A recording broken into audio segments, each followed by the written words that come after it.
Fearing a repeat of the deadly march by white nationalists in Charlottesville in 2017, Virginia Governor Ralph Northam on Wednesday declared a state of emergency and temporarily banned people from carrying guns and other weapons on the grounds of the state capitol, where thousands of gun rights activists are expected to rally next week against stricter gun control laws.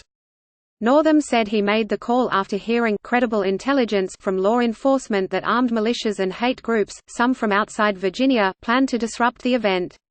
He said the threats of violence, picked up on the Internet and on dark web channels by state intelligence analysts, included conversations fueled by misinformation and conspiracy theories similar to talk that preceded the Unite the Right march in August 2017, at which white nationalists clashed with counter-protesters, one of whom was killed when a man drove into a crowd. "They are not coming to peacefully protest. They are coming to cause intimidation and to cause harm," Northam, a Democrat, said at a news conference. The temporary weapons ban and the state of emergency will be lifted Tuesday, he said. The event on Monday, called Lobby Day, is part of an annual Martin Luther King Jr. Day tradition in which citizen activists, including those on both sides of the gun debate, converge on the Capitol to press issues directly to lawmakers. The rallies have usually been peaceful and orderly. But in November's elections, in which Democrats took control of both chambers of the State House after campaigning on gun control, has changed the dynamic of this year's event. The looming confrontation has put Virginia, whose government is under majority Democratic rule for the first time in a quarter-century, at the center of the national gun debate, with both sides portraying the state as a harbinger of where the rest of the country might be heading.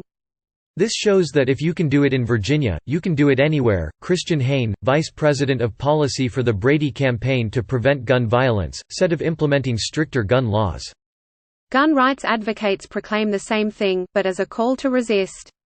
If they take our guns here in Virginia, then what's to keep them from coming to every other state and taking guns there? Asked State Senator Amanda Chase, a Republican who will speak at the gun rights gathering. When Democrats took over the legislature, Chase said, "Our predominantly freedom-loving government changed into a tyrannical one overnight." Download the NBC News app for breaking news. Expectations for the gun rights rally, organized by the Virginia Citizens Defense League, grew more intense as Democrats in the legislature flexed their new power to seek wider curbs on firearms. Days after taking office this month, the Democratic majority approved a ban on guns at the Capitol and introduced 8 bills to regulate gun ownership, including universal background checks, a ban on military-style rifles and a bill that would allow authorities to temporarily take guns from people deemed dangerous to themselves or others. Gun control supporters say they are acting on desires expressed by the voters who gave them the majority in the State House. Gun rights groups have used the developments to stir opposition. More than 100 counties and municipalities have passed resolutions declaring themselves Second Amendment sanctuaries, in which they vow not to enforce unconstitutional gun laws, although the measures are largely symbolic and, according to an opinion from Attorney General Mark Herring, a Democrat, do not carry legal weight. Meetings on the resolutions have drawn hundreds of people, some of them driven by online rhetoric warning of government oppression. The Virginia Citizens Defense League has urged participants in the rally Monday to avoid confrontations with authorities, gun control advocates and the media. In an online statement, the group's president, Philip Van Cleve, asked militia groups not to try to provide security, saying police have that covered. With a large capital, Richmond, and state police presence, not to mention enough citizens armed with handguns to take over a modern mid-sized country, we have the security base covered nicely, Van Cleve wrote. He said participants should not take long guns, which are difficult to conceal.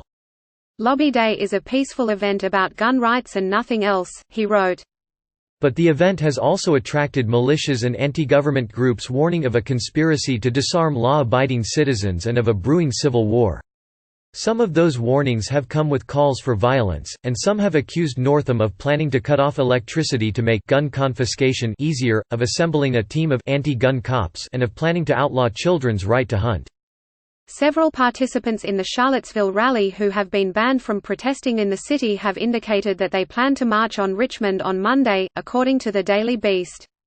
Northam said he respected the Virginia Citizens Defense League's right to gather peacefully, but he said the group had unleashed something much larger, something they might not be able to control. "I call on them to disavow anyone who wishes to use Monday's rally to advance a violent agenda," the governor said. The Virginia Citizens Defense League did not immediately respond to a request for comment. But USA Today quoted Van Cleve as saying the rally would go on. "Hell no, he's not going to stop it with that little act," Van Cleve said of Northam, according to the newspaper. Howard Graves, a senior research analyst at the Southern Poverty Law Center, which monitors hate groups, said it had found evidence online mostly from public Facebook pages that members of about 24 militia and anti-government groups plan to attend the rally. One is the Oath Keepers, who have said they will help sheriffs train armed posses. "A lot of the people attending will be your average right-leaning gun owner. But that group almost certainly has extremists inside of it, and given that extremist groups are glomming onto the hubbub around this event, that gives us concern," Graves said. The National Rifle Association, which is headquartered in Virginia, has not played much of a role in Monday's event. It organized its own rally against the Democrats' gun control measures this week. Hayne said gun control activists, probably a much smaller number, would be rallying at the Capitol on Monday, as well. He said the proposed measures would not get in the way of Virginians' Second Amendment right to carry firearms. "But that's exactly what gun owners fear will happen," Chase said. "The Second Amendment is the most foundational freedom we have," she said, "and if we don't protect the Second Amendment, we could lose other freedoms."